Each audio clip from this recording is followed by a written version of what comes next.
Jamaica, so watch this is this. happening in Kirkvine right now. What's the name of the community? Content, Kirkvine, Manchester people.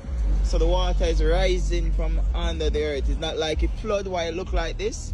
From the day after the storm, water just keep on rising and rising. Up to this morning, they could walk on this part right here so freely. And now, water just rise and cover it up. Water getting in the yard over there, water getting into those people's steps.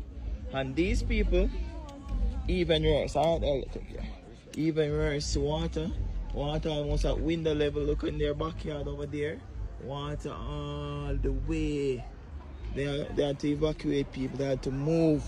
Water right here, look at the water is coming closer and closer to road level at this point.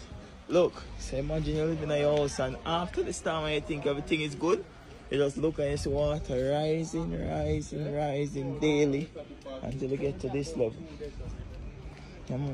Water all the way.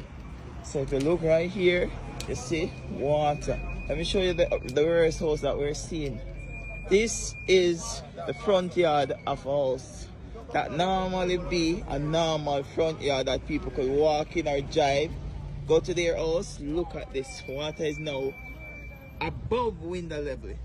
The water is above window level right there.